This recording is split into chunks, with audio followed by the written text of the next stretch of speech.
mission, which is to help the JSHealth community live a healthier life. And my passion has not been able to disintegrate because I don't have anything to do with the business side of JSHealth.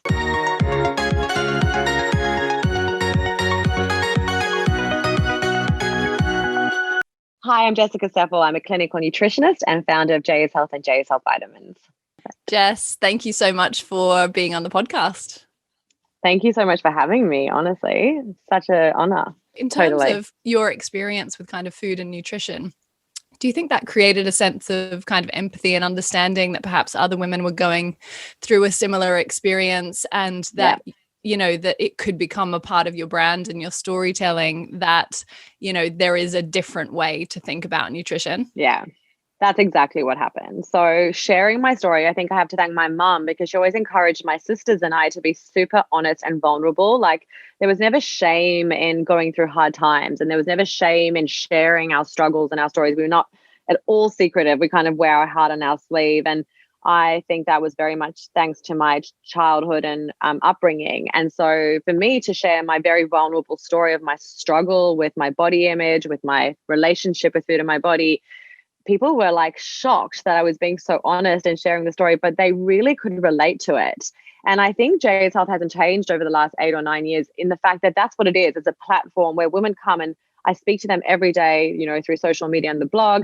And I can see they get the sense of relief because they see that, oh my gosh, I relate to that. Oh, I'm not the only one struggling with this. I'm not the only one having these torturous thoughts or tormenting thoughts. I'm not the only one who's obsessive about this or feeling like I need to do it perfectly.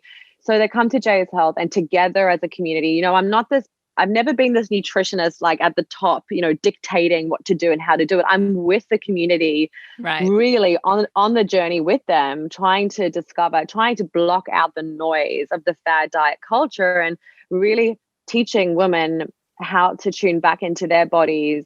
Can you talk a little bit about some of the kind of practical ways that you got that early exposure, and also perhaps, you know, how you started to think about yourself as a personal brand when it wasn't really necessarily a thing? Yeah, I think it was a real, I was very lucky with timing, because at that time social media had just begun. So I finished my studies around 2012, 2013, and that's when social media began. But when I started the blog, I don't think there was social media. So I was just blogging away, and there was Facebook at the time. There was Facebook. And I remember sharing, actually, it was a huge part of it. I was sharing the blogs and the recipes to Facebook. And there was this community kind of going between Facebook to the blog and from the blog to Facebook. So that's how it really began, definitely as a Facebook page, and drawing and creating the audience in that way.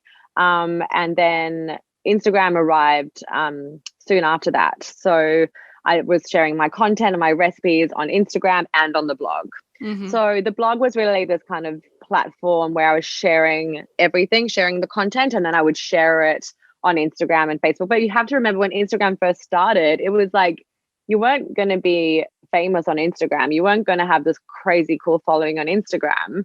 It was really just like, if I look back, oh my gosh, I was just sharing really ugly photos of my breakfast bowl.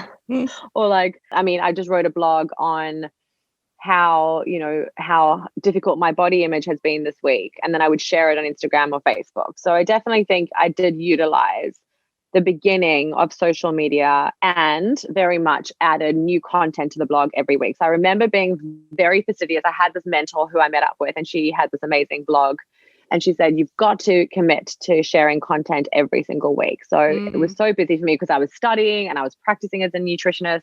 But I remember thinking, no, Jess, you've got to keep sharing content, because I was also very passionate at that time. I was like on this quest to let go of fad dieting. I was so excited. I remember being so excited and passionate about it. I was like, oh my gosh, maybe there's another way. Maybe we don't have to be on fad diets. Maybe there is a way to find balance with food and still achieve your health goals. And maybe healthy food can be delicious. That was a huge part of what I was doing. I was sharing all these healthy recipes. My mom is the most amazing healthy cook, and that's how I was brought up. And I was rediscovering that. I was like, oh my gosh, yum, healthy food can be so good, because I was living off fad diet foods and diet foods for so many years. And being consistent, that comes up time and time again Yeah. in these conversations, that you were consistently putting out expert content, and that becomes the foundation on which people start to see you as an authority, see you as somebody who, has knowledge on a particular subject, and get that they can rely on for that source of information. Yeah, and they look forward to it because, and then they see your commitment and dedication, and they're actually so grateful for it. I'm always amazed at how grateful. I'm sure that you have the exact same with your platform and podcast. People are just so grateful for the content you share, and you forget, like, it really means a lot to them. Your hard work and dedication and consistency. And I just felt really, really passionate about sharing it because I was on this personal journey. I was literally just sharing my discoveries, and I was so happy about the changes that I was making that I just couldn't help myself but share it. So I think passion has got to be a huge it was my strategy. Like, I was just so passionate and excited about what I was experiencing myself during my nutrition studies, during my own transformation. I mean, as you know, none of us can do what we do and create success and, continue to build a business without immense amounts of passion, because it's really what gets you out of bed every day. And of course, you're going to have those days where you just can't be bothered and you just want to kind of give up and it's all too much. But then there are also so many days of absolute, that fire in your belly to share and do what you do. And that's really what you probably need to continue to build a platform and a business. Can you speak to kind of how, perhaps Dean coming into the business has enabled you to really stay focused on what you do best? And, of course, he's your husband, but you've also brought in a whole other team around you as well, where you've identified, that's not your area of expertise, but there are people around you who can help with growing that side of the business. Yeah, all I can say is I'm really not brilliant. It's the team around me that is. And I have been very, very good at delegating. I know I'm not good at most things. I'm only good at being a nutritionist, and perhaps I do think I enjoy very much researching and formulating vitamins. Very, very much. It gets me excited. But I've got the most incredible team around me doing the things that I definitely can't do and definitely probably don't want to do. I've never, ever tried to do it all. I knew from day one, in order for this to become a business, especially when Dean came in, we would need to hire people who are really good at what they do. And I do not micromanage them. I let them be free to be good at what they're good at. And I have then been able to maintain what I'm good at. It just sounds like such an organic journey. And even when you said, that when you first started, it was the book, and then, it was wait and do the product and then do the app. And, it's a really sort of step-by-step journey. And it sounds like you've also just enjoyed the process of the business evolving rather than trying to force something or trying too hard to make it into something. I think I really have to say, and I've had so many business interviews lately because the business has had tremendous growth. I'm just honest about it. There's no point even trying to say anything else. It has had tremendous growth.